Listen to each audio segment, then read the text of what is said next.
Okay, so Stephanie, I know not everybody can see because some people aren't watching us, but you're wearing a sweatshirt and I never see you in a sweatshirt. I am. I know. Yeah. Well, the weather here is like this in the winter where late at night and in the early morning, it'll be like 50 degrees, which is cold for Florida. And then by like lunchtime, it gets up to like 78. So we always joke that we have like all four seasons. It's like winter, and then it becomes spring. And then by like lunch to like 3 p.m., it's like summer. And then it's fall in like the evening. So I never know what to wear. I like have a million layers and I just take them off as the day progresses. I would be so excited if it was 50 degrees here right now because it's actually not that bad. It's like in the low 30s, but I'm sitting here by the heater and I'm still cold as fuck. You know, I do miss it. This time of year around Christmas is when I miss the cold weather. I miss the snow. And then as soon as Christmas is over, I'm like, bring me the warmth again. But we've had a cold front this past like week because of one of the storms that went through. So Mhm. this like 50 degrees is like abnormally cold for Tampa. And so I'm loving it. Yeah, that's awesome. I'm actually like coming from living in California or Southern California where we didn't really have snow. It's pretty awesome to know that I think last Christmas we had snow here, and then hopefully we'll have it again this Christmas. But it's at least cold and has the wintry feel that you associate with the seasons, as opposed Yep. to like, oh my God, I remember so many Christmases in California where it's like 70, 80 degrees and it doesn't feel like, it's definitely not like the Christmas movies that you see with all the winter That's how it is wonderland shit. here. Yet I will still see girls wearing their like tall, fuzzy boots. And I'm like, they are like sweating their asses off, but they just want to wear them anyways. Like my daughter just got a pair of Uggs. And I'm like, why? Why? Like you're just gonna get hot. But today we're actually going to a place that makes like a fake snow mountain where you can go like tubing or whatever. So I've never been, but it's going to be weird because by the time we get there, it'll be like in the 70s, but yet we're going to be going down this like snowy mountain. So I'll let you In know how that Florida, goes. I don't know what to expect. the snowy mountain in Florida. Well, you'll have to Yeah. keep me posted because that sounds fun. All right, I guess we should kind of dive into what the hell has been going on the last few days. And so, like, what Trump made a slew of cabinet announcements, I think on Friday. And I don't know about you, but a lot of them were names. I have no idea who these people are. And then some were people that I know were in his previous candidacy when he was president. But I didn't see anything crazy controversial like what we were seeing last week with, Gates and Hegseth. I didn't recognize anyone. I was like, what the heck? I had to look everybody up. I am still waiting on Cash Patel. I'm getting a little I know. nervous. But Yeah. someone, I don't remember where I heard this. I think it was another podcast, and someone was saying something about how they don't want Cash Patel to have to go through some type of a hearing with the Senate where he would have to like talk. And I don't know if that's just because his previous role in the intelligence agency that they don't want him revealing things. I'm not sure, but there's something with that. So I hope that he gets in, but I don't know if he'll be able to. So we'll see. But the guy that everyone's been talking about that I didn't know until now is Scott K.H. Besant. How do you say that, Tara? Is it Besant? You're We'll just asking say me, Besant. the one who pronounces Oh, everybody's name wrong? I've never been good with like vocabulary and whatever. He is now going to be the Secretary of the Treasury. So he's getting all of this attention. And what's interesting is it's both good and possibly not so good. Like everyone seems to have an opinion on this guy, just depending on their background. So he's definitely qualified because he's the founder and CEO of Key Square Group.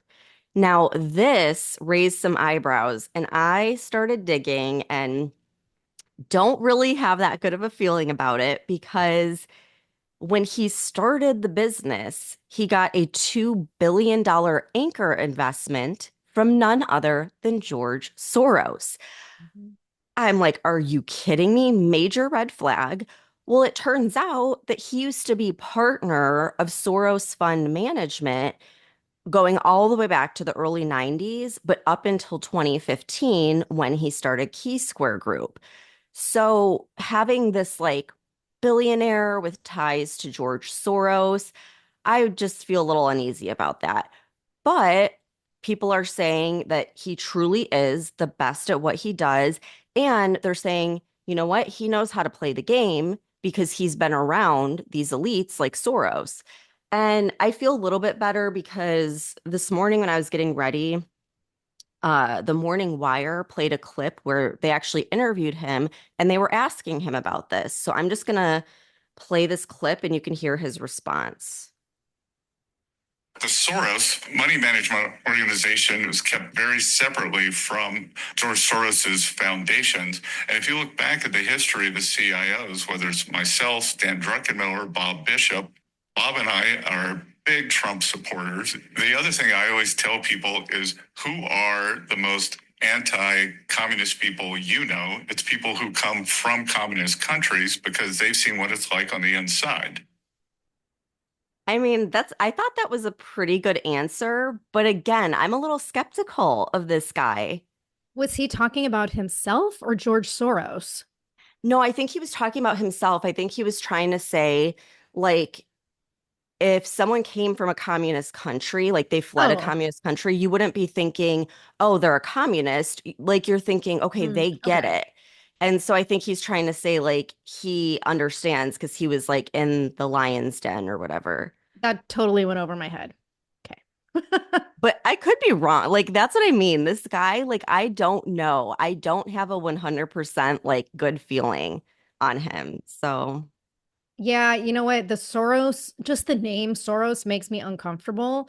But then I was thinking, like, look how many people Trump has chosen for his cabinet who were like diehard Democrats in the past, right? And I don't know much about this guy, but I, like you, I went and I read a ton of articles over the weekend, did some research. And even the totally liberal MSM outlets didn't have anything outright negative to say about him. And I guess he's known the Trump family for over 30 years. He was friends with Trump's brother. And even though he has this history with Soros, he apparently disagreed with a lot of things that Soros did with his nonprofit. And he has been supporting Trump for a long time, like going back to his 2016 campaign. And this time around, he was Trump's economic policy advisor on the campaign trail. And he's donated something like 3 million to Republican committees and like Trump aligned PACs. And he helped draft speeches and write policy proposals for Trump's economic ideas. And he publicly stated during the election that if Kamala won, the stock market would crash. So I like that he's been outspoken with his support of Trump and the changes that need to be made to our economy. And as much as the whole Soros connection does make me leery, I do like that he has this history of supporting Trump. And I just keep telling myself that despite, all of the controversy we're seeing over some of these picks and picks like, I don't think either one of us were very excited about Rubio, but right. I just keep telling myself that Trump knows what he's doing this time around and he's picking the right people to get the job done because he's not coming in naive like he did in his first presidency. And so I'm just sticking to this positive mind frame of like he's making all these picks for specific reasons. Well, and I have to think because I tried putting myself in his shoes. Like he started that, whatever it was called, Key Square Group in 2015. Where was I at in 2015? Like I Right. didn't know any of this. I didn't even know the name George Soros. Yep. And, so it's like he did go from being a Hillary and an Obama supporter, but then he did become a Trump supporter. Like he donated $1 million to his 2016 campaign. So I look at the landscape back there and like no one was awake at that point to all this stuff going on. So why would I hold him to a different standard? Right. Now, something else that I do not understand whatsoever is the whole cryptocurrency thing. Me But either. on TikTok, the crypto crowd is going wild for this guy. Like they are saying he's going to be the change we need in the world. And he's basically the guy that can decentralize and take the cryptocurrencies into the mainstream. And get this, he is also the first openly gay Secretary of the Treasury. So once again, it's like the left doesn't want to admit that, Trump is making these picks because, Trump is supposed to hate gay people. And I was actually surprised ABC News actually reported this, that he's the first openly gay Secretary of the Treasury. I'm like, well, good for them for finally saying the truth. I'm sure that was hard for them. But anyhow, like as skeptical as I am of him, I read Trump's post and my gut feeling was like, fuck yeah. Like it gave me so much hope and excitement. So I'm gonna just read like part of it because I thought it just sounds great and it gives me a really good feeling. So he said, Scott's story is that of the American dream. Scott has long been a strong advocate of the America First agenda. On the eve of our great country's 250th anniversary, he will help me usher in a new golden age for the United States as we fortify our position as the world's leading economy, center of innovation and entrepreneurialism, destination for capital, while always and without question maintaining the US dollar as the reserve currency of the world, something we've been talking about for a while that we're concerned about. Goes on to say, unlike in past administrations, we will ensure that no Americans will be left behind in the next and greatest economic boom. And Scott will lead that effort for me and the great people of the United States of America. My administration will restore freedom, strength, resilience, and efficiency to our capital markets. We will reinvigorate the private sector and help curb the unsustainable path of federal debt. As a lifelong champion of Main Street America and American industry, Scott will support my policies that will drive U.S. competitiveness and stop unfair trade imbalances, work to create an economy that places growth at the forefront, especially through our coming world energy dominance. Together, we will make America rich again, prosperous again, affordable again, and most importantly, great again. I mean, come on. Like, That's like, it's better than porn. Like, yes, listen to the stuff that Trump says is better than porn. I will take that any day. We need it. And I'm just excited because I know if anyone can do it, he can. And if he's got faith in this guy, well, then let's give him a chance and see what happens. Yeah. And then there's like, I didn't know who any of these people were, but he made three announcements that were all related to health. And it was three doctors, Marty Makary to lead the FDA, Dave Weldon to lead the CDC, and Janet Neshawat for Surgeon General. And they're all going to work under RFK Jr., which got me super excited. So I looked into them, and Makary and Neshawat were both totally outspoken about they were like against lockdowns during COVID and masking children. They were critical of government vaccine mandates. And even though they were both supportive of vaccines, they were against the mandate. And Makary has also been very outspoken about how our food supply is poisoned and our healthcare system is corrupt and broken, and has made all these statements about how Americans are over medicated and no one's addressing the root causes. So I think having him lead the FDA and working with RFK Jr. is going to be fucking awesome. And like we need so many changes to our healthcare system. And this is total side note that's not relevant to anything, but I don't know if you saw this. There was two studies that recently came out in the New England Journal of Medicine talking about how damaging COVID-19 was on cognitive health. And I guess these studies showed that increased risk of like cognitive defects and shrinking brain volume and altering brain structure, and that people, especially who had like mild to moderate COVID, they did these scans and it showed significant prolonged inflammation of the brain and changes that were like equivalent to 7 years of aging. And people that had like severe COVID, their brain aged like 20 years. And it's just all this crazy shit. And I feel like we were just so left in the dark about everything because they tried to hide so much while COVID was happening and lied to us about so many things that I'm just really excited to have people in these positions that were outspoken at the time because I have more faith that they're going to be more transparent with the American people than what we saw with our FDA and CDC and the Surgeon General while we were in the midst of this whole fucking thing. And I feel like we need accountability. Again, it's like Yes. everyone's ready for that. And there's so much that's come out that is fact. I mean, there's evidence to back it up, like Fauci, having that call where he basically told all these scientists to shut their mouths and stop saying it came from a lab.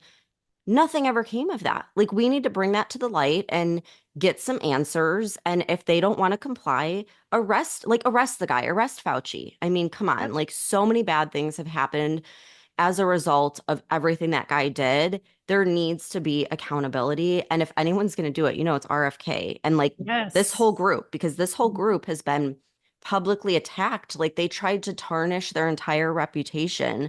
just for speaking common sense. So I'm with you. Like, we need to close this chapter. And to do that, we need closure. We need Yeah. accountability. Okay, the other thing that I'm just loving and seeing all over social media is about Doge, so Department of Government Efficiency, which, by the way, so they are using the acronym like DOGE. That is the cryptocurrency that Elon is pushing too. So everyone keeps Oh. saying like that this is going to be a big crypto like change when Trump gets in, but that's kind of like a side note. Um, so just leading into Doge, I had to play this clip of Jesse Waters. He did such a good job once again of just talking about some of the ridiculous government spending, and it's going to blow your mind. So listen to this. Dollars went to finding out if sunfish get more aggressive when you give them gin or tequila. Over $700,000 was spent to figure out if Neil Armstrong said one small step for man or one small step for a man when he walked on the moon. And they didn't even figure it out. $120,000 to study why prisoners want to get out of jail. That's right.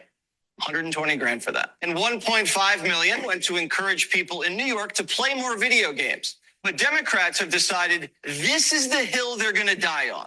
It doesn't seem like you're a fan of his department that he's organizing. Why is government efficiency a bad thing? Look, he's talking about doing $2 trillion cuts, financing it with things like taking away people's Social Security in order to be able to do more giveaways for billionaires. The numbers that Vivek Ramaswamy and Elon Musk have thrown out, that they might be able to cut $2 trillion out of government spending, there's no way to achieve that kind of savings without cutting into critical functions. Bullshit. Bullshit. They So like, insane. how dare he try to cut wasteful spending? He's such a bad man. It's like, okay, there is so much waste, and I think everyone's ready to see that get cut out? Yep. And then one of the things that Elon Musk said was that with Doge, all the meetings are going to be live streamed like for the public on X. Like, how much more transparent can you get that they're just going to put it out there? And then he's posted that MSNBC is up for sale and he asked if he should buy it. And everyone's going wild. He said, I would love to fire Rachel Maddow, just for fun, and make it a station that reports all the top X stories daily, citizen reporting on cable news. And I am just like loving it. Everyone's like, yes, please do. Like, hell yeah, like take over MSNBC. Um, and if anyone wants a good laugh, go on X to the Doge page. It's DOGE. Check out the cover photo. It is hilarious. It's Elon Musk with like sunglasses and like a big gold chain. And like, it's just, I just love these guys. Like, they're having fun with it. They're being relatable. And I think that they have good intentions. Yeah, I saw some of this over the weekend and I saw these memes where it was like MXNBC instead of MSNBC. And things of saying like, oh, he could replace the lineup with people like Megyn Kelly and Tucker Carlson. And I'm like, that would actually be really fucking cool. Or people like us, because he wants Yes. normal citizens Yeah. doing reporting. It's like, hello, right here, we will do that. Yeah, I'm excited. And then I heard like Vivek was talking about it, and he was saying like this is not meant to be another government agency that turns into this bureaucracy. He's like, it's going to be short term. We're getting in there. We're not taking a salary. We are not government employees. We're not getting benefits. We're just going to get in there, fix it as fast as we can, and then dismantle it. And I think that's great because that's when things are short term, you avoid what's happened with our government, where there's so much corruption that's taken over. And I think everything, all the government appointments, even judges, I think should have some type of a term limit because it avoids corruption, you know? Yeah, you're 100% correct. And I was going to bring this up later, but since you mentioned it, I'm going to bring it up right now because one of the things that's been happening over the last couple weeks that people aren't paying a lot of attention to, although Trump did post about it on Truth Social, is there are a bunch of liberal judges that are being confirmed before Trump gets into office. And this is all being led by Senate Majority Leader Chuck Schumer, and he started this whole process having the Senate like do this deal to vote on lifetime positions for several judges while people like Marco Rubio and JD Vance are not in the Senate because they were at the SpaceX launch with Trump last week. And Brittany Hughes talked about this on her show. And I want to play this clip because she straight up slams Congress and the GOP, but like she's not wrong in anything that she's saying.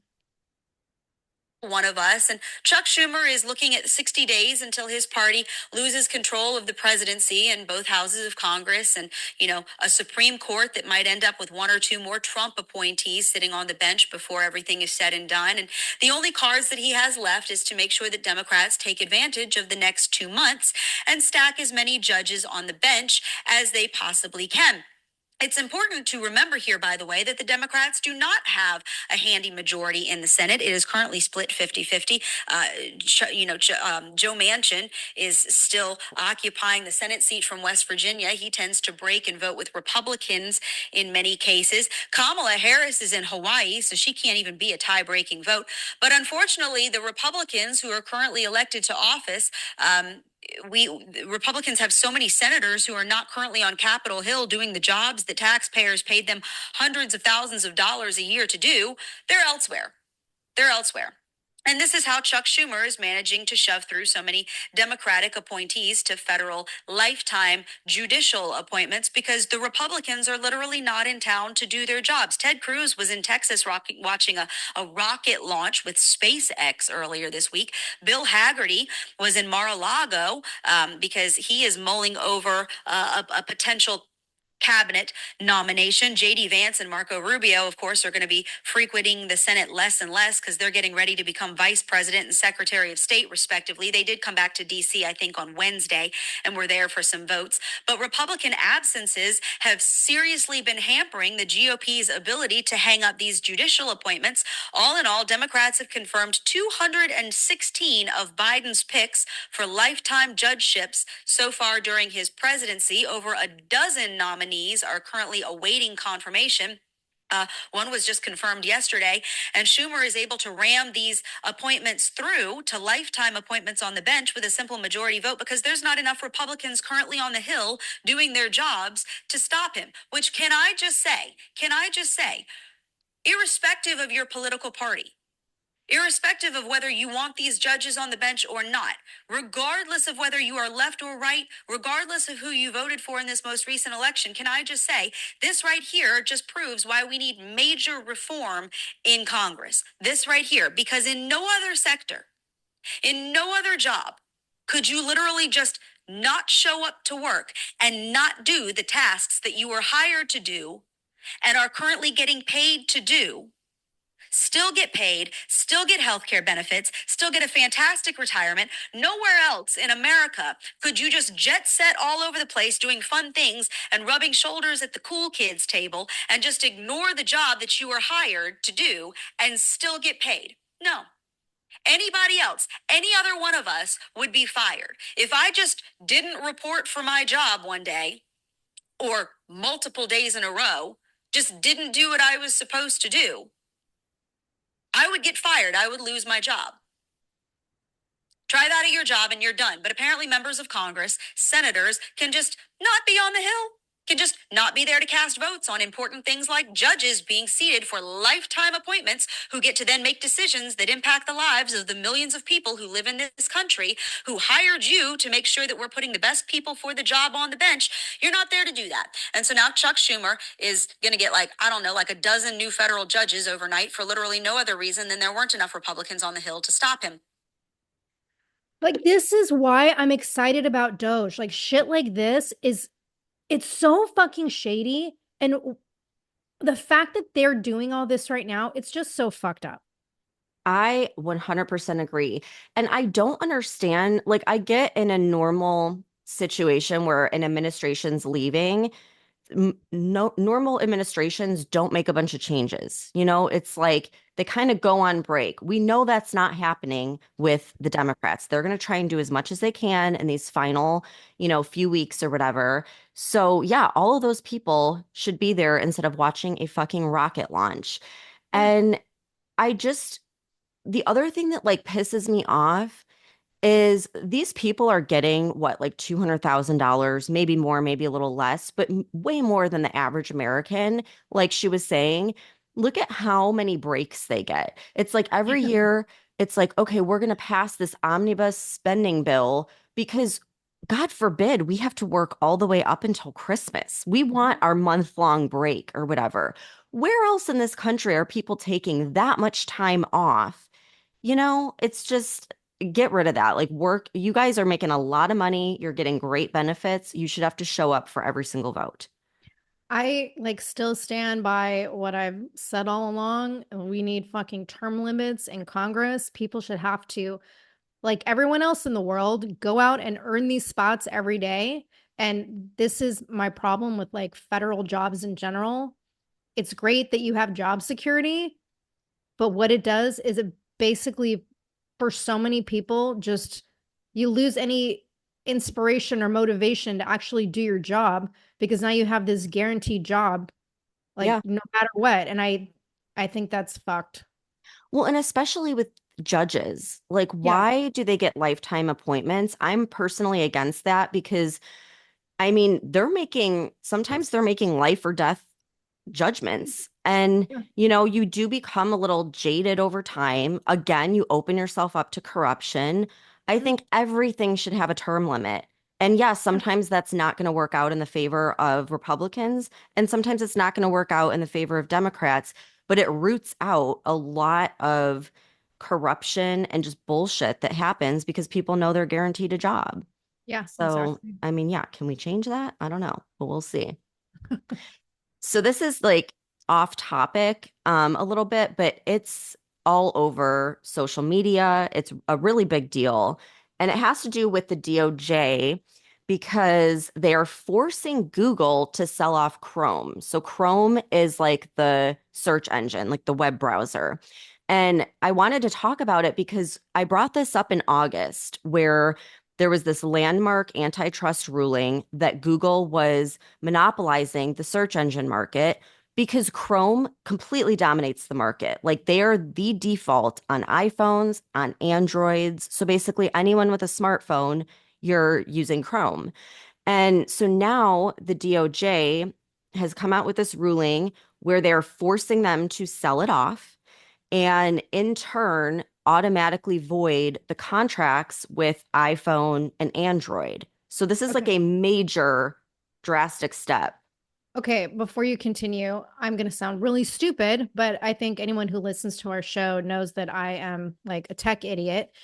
What the fuck is the difference between Google and Google Chrome? Because I have both, and it's like I use Chrome for the podcast, But then I looked stuff up on both Google and Chrome, and I just thought it was all one thing, and like Chrome was an upgraded version of Google or something. Yeah, no, it is. It's all the same thing. So when you're like typing in Google, that's Chrome. Chrome is like the browser that lets you search on the internet. So why are there two different apps? I have like a Google Chrome app and then a Google app. Are you thinking of like Google Drive? Because like No, I Google Drive is where we keep the all the show notes and stuff. no, I'm like, I don't know if you can see my phone.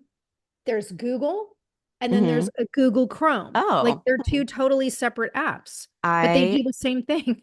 yeah, I don't know because it is like that's Chrome is just basically like the I don't know what you would call it, like the software or whatever behind Google. Okay. So it's basically what makes up Google. I mean, that's what Google started as is like the search engine, and it's just gotten so big that it dominates the information we get on the internet. And I Mhm. mean, this has been so apparent over the election. How many times do we say we would hear something, you try to look it up, Yeah. nowhere to be found on Google, like not one search result, when normally there's like millions of search results. So, it's a major disruption of Google's business. And now they're probably going to battle back and forth in court to like change this ruling because Google's saying that this is going to completely stall them in the space of AI development, which I think is probably a good thing considering all of the scary AI stories magically seem to involve Google. And the most recent, I have to tell you about this. I know I'm getting sidetracked, but like we talk about AI, and this one it has been haunting me. So here in Florida, there was a 14-year-old boy that downloaded, I think it was an app or a game. I'm pretty sure it was an app where you can make your own AI chatbot, like your own avatar, basically. So he makes a girlfriend, an AI girlfriend. He's fully aware that she's AI. For months, they're talking back and forth, and it gets to where he is so wrapped up in this relationship that he's failing. He's not even showing up to school. His whole demeanor changes. His mom's worried. He's getting depressed. And it's like all he cares about is being with this AI chatbot. So he starts telling her how depressed he is, how he doesn't want to even live if he can't be with her. So this AI chatbot starts convincing him, well, if you end your life, then we will be together forever. So he did. And of course, when he passed away, they got access and they could see everything. And not only was she convincing him to end his life, but I mean, very graphic, like sexual content going back and forth. And so now the mom, of course, is suing the app, but also Google because it was Google's AI that was powering it. And she's like, this is a child predator. And like, they always say that they are like priming these AI, the artificial intelligence. So what the fuck are you putting in there Right. if this AI thinks it's a good idea to tell a child to end their life? Okay, this is a trend. Like, how many stories have we seen Yes. where AI like, I think we talked about one last year. I think it was in another country, but maybe China or Korea or something. But the AI had the guy kill himself. Yeah, And it's like, there's something very wrong here that right, artificial intelligence that's supposed to be so beneficial is reportedly independently, like convincing people to harm themselves. right. And I mean, I this is just my opinion, but I feel like most of the stories we talk about involve Google. And then you Yeah. have that guy who was like the head of all of it that kind of started the AI movement in Google that left for because he was concerned. He's like, this is going to destroy humanity. So anyhow, like it's probably a good thing that they're stepping in and doing this. And I guess it was Trump's DOJ that started this whole thing back in Trump's first term. So now that he's getting back in and he'll have like his DOJ again, they probably are going to be pretty firm on this, I would imagine. So I mean, we'll see what happens, but I don't feel like Google is really a friend of the Trump administration. So I hope that they make some big changes because I think it's just this massive organization that's gotten completely out of hand because they basically control the internet. Yeah. And that's dangerous. You can't have that, you know? Yep. Okay, so completely shifting gears again, because this I'm also seeing this all over TikTok, is the ICC, the International Criminal Court, has issued arrest warrants for Israel's Prime Minister Benjamin Netanyahu and former Israel Defense Minister Gallant for war crimes and crimes against humanity, citing that Israel's military has killed 44,000 people, according to the Gaza Health Ministry. And so I know we've talked about the ICC before. They're recognized by 124 nations. However, their rulings aren't always enforced. So it's kind of like, does this even matter? The US and Israel, neither one recognizes the ICC, but I was reading there is a list of nations that have already come out and said that they will enforce this ruling. So if Netanyahu goes to these countries, they will arrest him. And so far, the list is Italy, the Netherlands, Canada, Spain, Switzerland, Lithuania, Ireland, South Africa, Jordan, Turkey, Norway, and Sweden. That's a lot of countries. Like that really surprised me that they are like flat out publicly saying they will arrest him. Yeah, I saw a bunch in the news about Britain because they're also a member of the ICC. And I guess Senator Lindsey Graham like went on a rant the other day and he told Prime Minister Starmer that if Britain helps to arrest Netanyahu, the United States is going to crush the UK's economy with sanctions. And then the incoming Senate Republican leader John Thune, he also pledged to sanction the ICC, and like it's like we're basically now threatening Britain as well. It's just a mess, you know? And it's like, okay, I get why you would want to have an international criminal court, but what I'd love to know is where are they when it comes to the crimes against humanity that the Biden administration is responsible for? I mean, Mhm. 200,000 plus children missing. They haven't said a peep about it, or at least I haven't seen that. Like when Guatemala uncovered that whole child trafficking ring that these NGOs were a part of that were crossing the border into the United States that are funded by the UN, where was the ICC? Why aren't they putting, some type of warrant out on that? How about an entire generation of young Ukrainian men that are dead so that the elites could launder billions of dollars? Like when I think of war criminal, like I think of Zelensky and Oh, Biden, hands down. Yeah. so it's just when I see this and they're taking such drastic stances with Israel and not with these other situations, it just makes me question like where their loyalty lies and why even have it if you're only going to, do this in certain instances, but ignore others? I think their loyalty lies wherever the military industrial complex wants it to lie. Yeah, no, absolutely. I agree. Um, okay. I came across one of the things that got me onto this whole thing was this video on TikTok of a guy named Louis Aaron, and he's making some wild accusations about Israeli intelligence prior to the October 7th attack. And like this is all a conspiracy at this point. We have no way of confirming it, but he seems to think that this was part of the reasoning as to why the ICC is going after Netanyahu. So listen to this.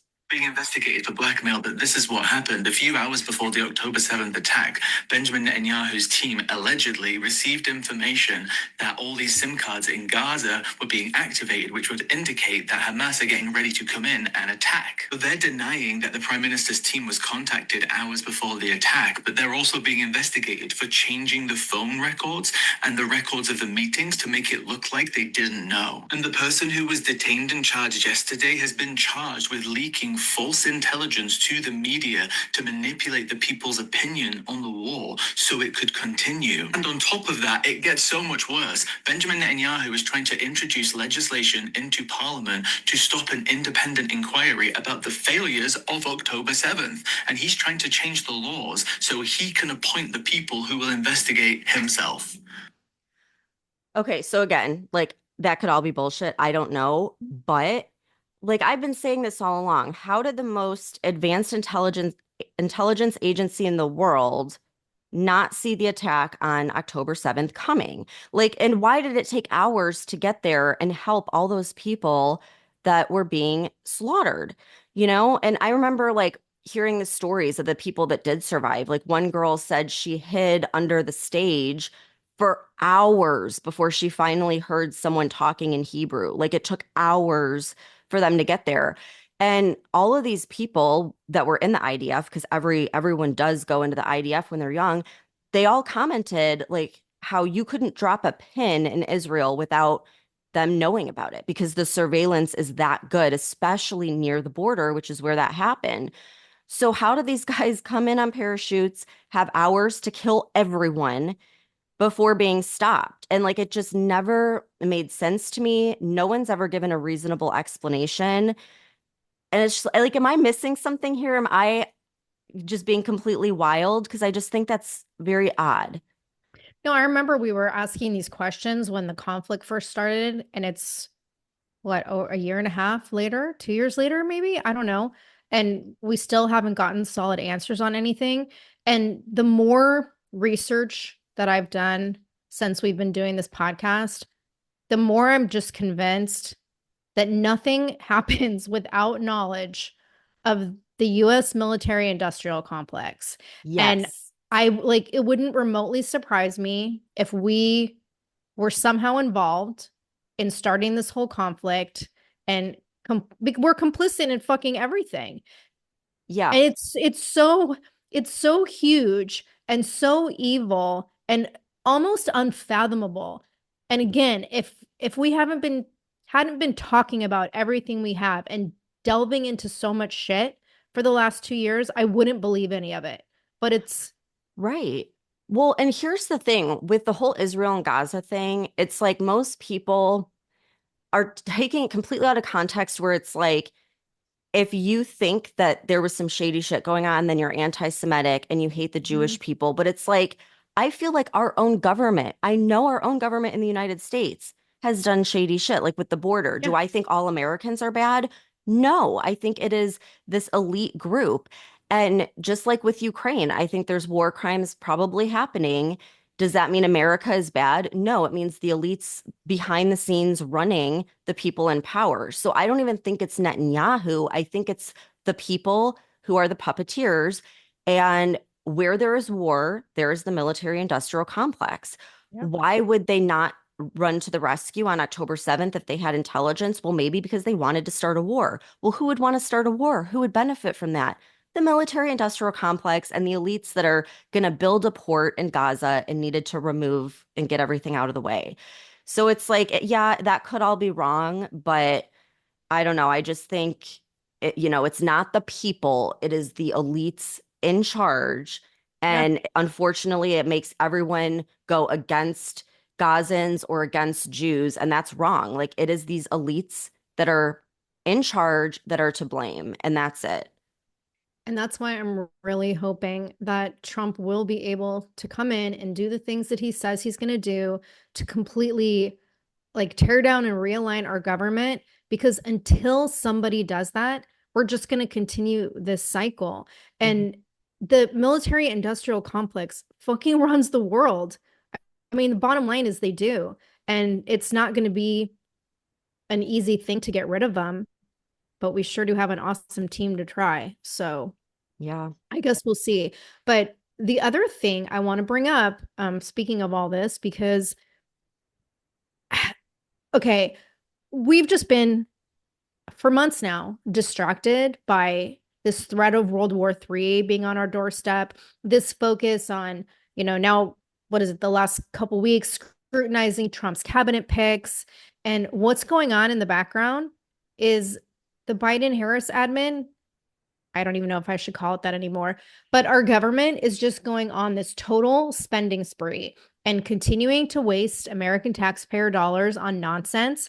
They're attempting to further fuck our economy. And we talked about this last week with how Biden reportedly is canceling almost 5 billion in debt owed to the US by Ukraine, in addition to the 6.4 billion in security assistance that we're giving them. And I was reading the Washington Times yesterday, and they reported that Congress recently approved 4 major bills in new spending, Stephanie, to the tune of $5 trillion. $5 Oh trillion. my God. Yeah. So this includes a 1.9 trillion stimulus package, a 1.2 trillion infrastructure package, then another 1.2 trillion health, climate, and tax law, and then 52 billion in incentives to boost semiconductor manufacturing. And Wait, 52 billion for yeah, semiconductor manufacturing. yep, Where do they want to manufacture? Could it be North Carolina in the mountains? yep, exactly. Oh my God. Yeah, and the Biden admin officials have said that they are going to use these final weeks in office to dispense the remaining $46 billion that is available in fiscal year 2025 so that Biden authorized projects will continue into the first year of Trump's administration because the White House can't rescind funds that have already been approved by Congress. So that's why they're pushing all of this shit through Congress right now. And the DOE is also working to finalize over $25 billion in completely questionable loans for green energy projects that they know Trump isn't going to approve. And, things like for the EV batteries and stuff like that. And several of these projects are completely politically connected, which of course is no surprise. But I was reading in the Washington Free Beacon about there's conflict of interest projects where members of the DOE have had financial stakes in these green investment firms before they became part of the Biden admin. And then there's one EV battery company that's co-owned by a Chinese battery company tied to the CCP. And then we've got the education department that's trying to finalize this ruling to cancel student loan debt. And you know how we've been saying, as excited like as we are about Trump coming in, so much damage can be done leading up to him getting in office. And it's all taking place right now. All this shit is being done behind the scenes. Okay, but what about the House? Like, this is where I don't trust Mike Johnson because you Right. would think, okay, he's going to stop this from even getting to the Senate, but he's passed the last big, huge spending bill that had all a bunch of like nonsense in it. So, I mean, I don't know. It'll be interesting to see what he does with this, but how can you just like push this through? Probably because they all want to go home on their holiday break and not work any extra days to fight it. I'm pretty sure, and I did not double check to look this up, but I'm pretty sure we're coming up on a due date for another spending extension, like before the end of the year. So I think we're just going to see more clown show nonsense in Congress. And it's like, again, all this does is convince me that nobody who's actually in seats is running our government. And have you noticed we haven't heard a peep from Kamala? Like, not Yes. a fucking word. She has completely disappeared since losing the election. And frankly, I'm fine with it because she's useless, but she's technically still also the fucking vice president. While we're in the middle of the verge of World War III and all this serious conflict going on, and we already have a completely MIA president who just lives at the beach now. And so KJP gave a press conference last week and someone was asking about Kamala, and she was super defensive and said, Kamala's on a well-deserved vacation in Hawaii because she's worked so hard for the past 4 years and now she needs time with her family. And interestingly, this also coincided with Biden having his final farewell dinner at the White House over the weekend. And where was Kamala? Nowhere to be found because she's still in Hawaii. And I think we're going on like the second week now. But Dr. Jill made Biden cry because she called him her hero. And I'm going to try not to gag saying this. She said that his leadership over the past 4 years has been breathtaking. And you know what?